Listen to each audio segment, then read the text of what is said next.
નમસ્તે, કેમ છો બધા? ભાઈ, બાળકો હોય ને એ બાળકોમાં એક શક્તિ બધા કરતાં થોડી વધારે હોય. અને કેવી ખબર છે? અવલોકન શક્તિ.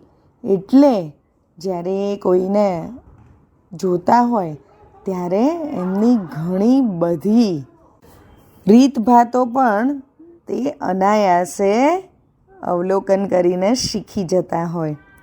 અને પછી એમની ઘણી કલ્પનાઓ પણ એ પ્રમાણેની થતી જાય. તો આજે એક એવું ગીત સાંભળીએ જેમાં એક બાળક જુદી જુદી કલ્પના કરે છે કે હું શિક્ષક હોઉં તો શું કરું, ડૉક્ટર હોઉં તો શું કરું. ચાલો હવે એની કલ્પનાઓ એના જ શબ્દોમાં સાંભળીએ. આ ગીત પંખી મેળો એવા બાળ ગીતોના સંગ્રહમાંથી લેવામાં આવ્યું છે અને રમેશ ત્રિવેદીએ લખેલું છે. હું ચોક લઈને શિક્ષક થાઉં, બાળને જોઈ બહુ હરખાઉં. હું ચોક લઈને શિક્ષક થાઉં, બાળને જોઈ બહુ હરખાઉં. બોલો મમ્મી હે હે, બોલો મમ્મી હે હે. હું ડગલો પહેરી દાક્તર થાઉં, સેવા કાજે દોડી જાઉં. હું ડગલો પહેરી દાક્તર થાઉં, સેવા કાજે દોડી જાઉં. બોલો મમ્મી હે હે, બોલો મમ્મી હે હે.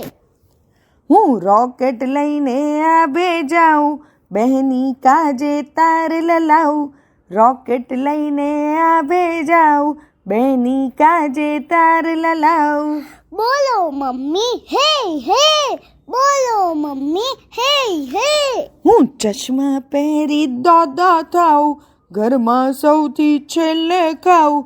ચશ્મા પહેરી દાદા થાઉં, ઘરમાં સૌથી છેલ્લે ખાઉં. બોલો મમ્મી હે હે, બોલો મમ્મી હે હે. હું સપના જોઉં હાઉક હાઉક, મમ્મીનો હું મુન્નો થાઉં. હું સપના જોઉં હાઉક હાઉક, મમ્મીનો હું મુન્નો થાઉં. બોલો મમ્મી હે હે, બોલો મમ્મી હે હે. બોલો મમ્મી હે હે, બોલો મમ્મી હે હે.